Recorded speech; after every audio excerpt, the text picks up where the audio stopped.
Hey, I expected you to be smarter, lady, Mark said with a mean look, leaning back in his chair. You're married to Nick, but you're not very good at stuff. Nick had a rough marriage with you, Mark laughed. Now give me the checkbook. If you don't, we're splitting up. Fine, but you'll be sorry, I replied. Mark didn't seem to get what I meant. He just grinned and said, No, I won't. Mark seems to have gotten it all wrong. I've got a plan to keep him from getting his hands on Nick's money. I'm Karen, 35 years old. My life was happy until 3 years ago when my husband, Nick, died in a car crash. Since then, I've been heartbroken and struggling to move on. Mark, who was Nick's best friend, has been a huge support. He took me out, suggested movies, and did everything to help me feel better. Thanks to him, I started to heal. Now, 3 years later, I'm thankful for Mark's kindness. But then Mark surprised me one day by proposing. Karen, will you marry me? He asked. I know it's complicated because of Nick, but don't you think it's time to focus on your own happiness? It's been 3 years since Nick's passing, and I feel like I've finally started to heal, thanks largely to Mark's support. I hadn't seriously thought about moving on until now, maybe because of the guilt I felt towards Nick. But when Mark proposed, something clicked.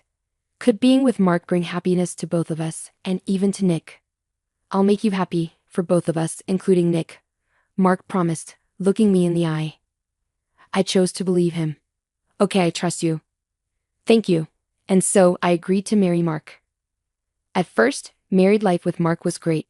Following his wishes, I became a homemaker and focused on taking care of the household. Mark would always message me after work, eager to know what's for dinner and rush home. Even though it was my second marriage, our early days together were filled with happiness. Mark often pitched in with chores on his days off, and there were no complaints. I hoped this blissful life would continue. Things took a turn for the worse after about 6 months. It was around 11 p.m. when Mark finally got home. You're late again. I've asked you to let me know when you'll be late, I reminded him. Got invited out suddenly, he brushed it off. What could I do? You could have just gone to bed, and texting would have been enough. I need to get dinner ready, it's not that big of a deal. Stop nagging as soon as I walk in, he snapped, heading straight to the bathroom. He's been coming home late a lot lately, not just today. And there's no communication from him, not even a call or text. He says he's at a work event, but I wonder if he really needs to go, especially on his days off. He doesn't help with chores anymore. You should at least pitch in on your days off, I tell him. He doesn't bother to respond, saying, Why should I work on my days off? That's your job. Figure it out yourself. But the biggest worry is our finances. Mark gets me what's left of his salary after his own expenses, but lately, that amount keeps getting smaller. This month, it was significantly less. When I asked about it, Mark casually said, Oh, I gave some to my mom, that's why. How much did you give her? Around $1,000? I questioned, feeling frustrated. $1,000? I already said last month that giving her $800 was too much. We can't afford to be so generous. I insisted, my tone becoming firmer. If you subtract your allowance from that, we won't have enough for our own expenses. If she says she needs it, there's nothing I can do. Use your savings to cover the difference, Mark replied casually. What do you mean by or something? Why don't you find a part-time job or something? You're always just lounging around at home. You should do some work, I fired back. I became a full-time homemaker at Mark's request. His harsh words shocked me. But I realized we needed extra income to make ends meet. Reluctantly, I started looking for a job. Luckily, I found a part-time job with short hours, so it didn't interfere much with my routine. One day, I came home late from work to find the front door unlocked. Peering inside, I saw Mark was already home. Mark, you're back already? I exclaimed, surprised to find him at home.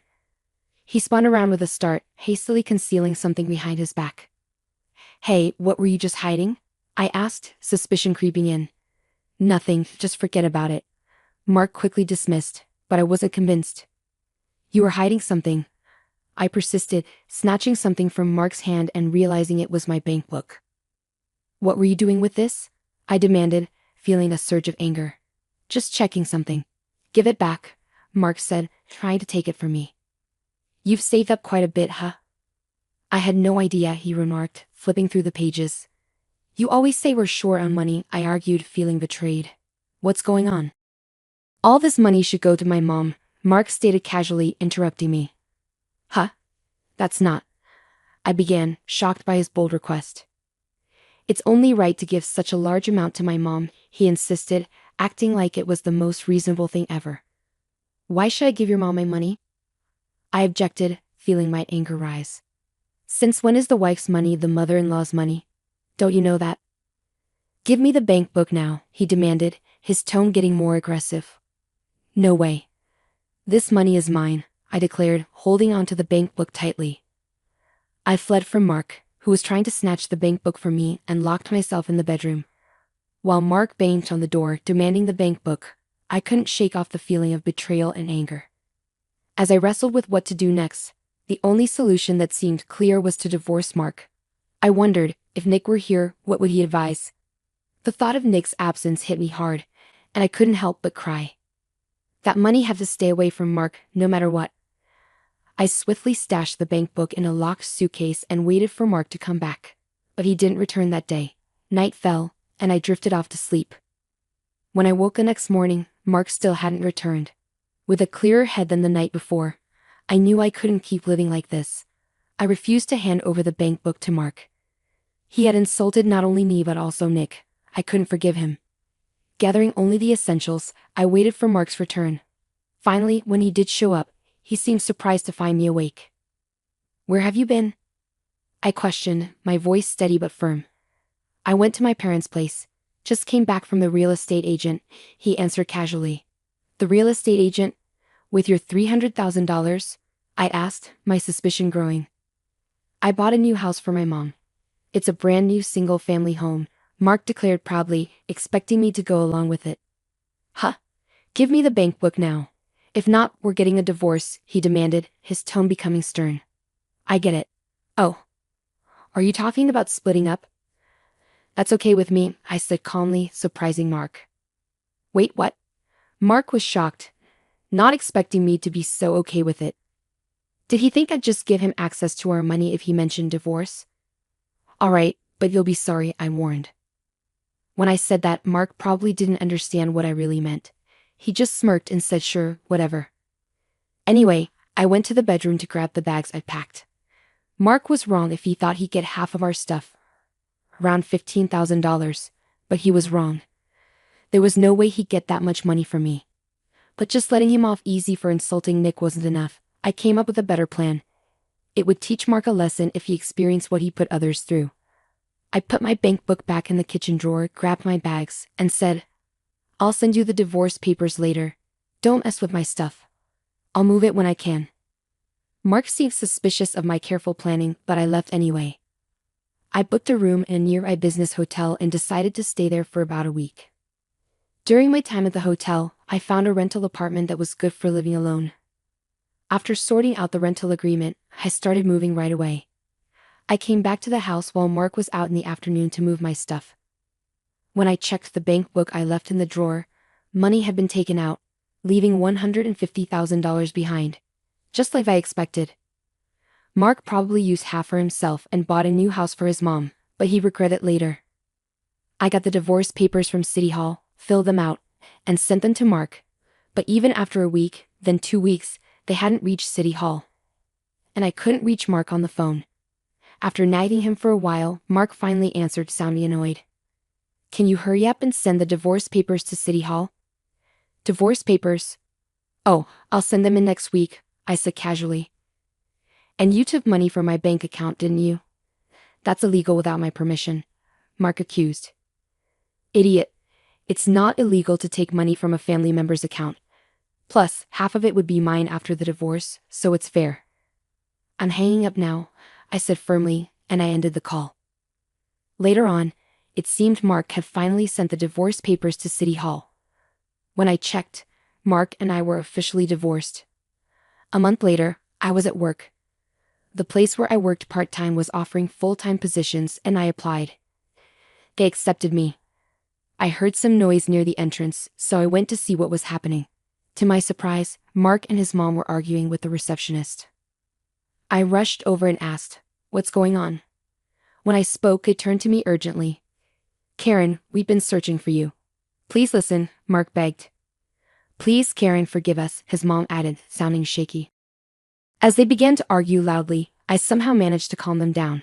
I told my boss about the situation, and we decided to talk things out at a nearby cafe. What's going on? I asked, feeling uneasy about the surprise encounter. With worried expressions, they started to explain frantically about the money. I withdrew money from your account. It turns out it doesn't count as marital property. That money is...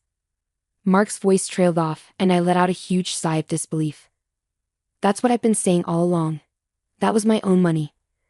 It was the life insurance payout when Nick passed away. We didn't know. We're really sorry. We'll try to give the money back somehow. Can you not cause a big scene about this?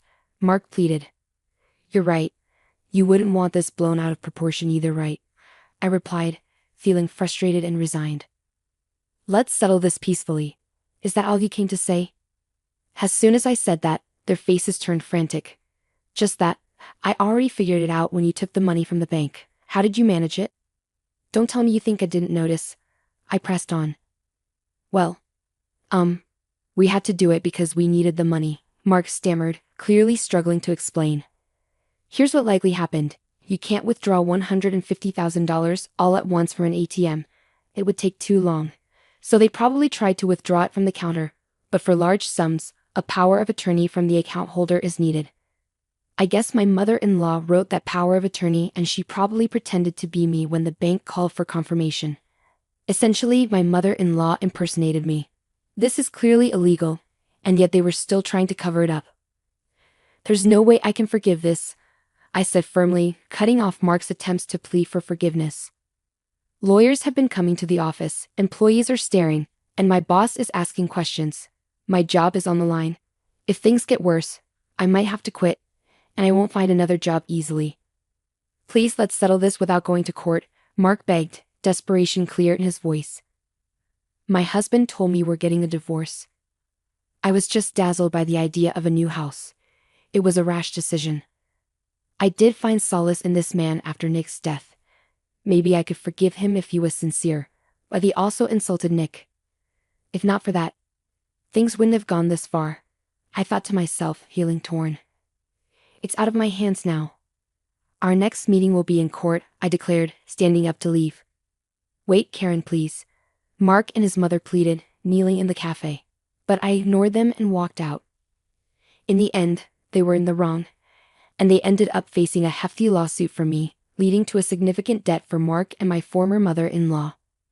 The $150,000 withdrawn from my account was returned by my former father-in-law out of his own pocket. The new house they bought was sold off, but it only covered some of the cost. Mark, unfortunately, lost his job and struggled to find another one in this tough economy. He ended up working as a live-in security guard, surviving on cheap sandwiches and barely making ends meet while paying off his debt. My former father-in-law separated from my former mother-in-law, who now lives in a modest apartment and works part-time jobs to get by. On the other hand, I've been enjoying my life, working steadily at my job. Although I'm single again after the divorce, I see it as a fresh start. Recently, a kind and caring man has entered my life. I'm taking things slowly to avoid repeating past mistakes, but I can't help but feel hopeful about this new relationship.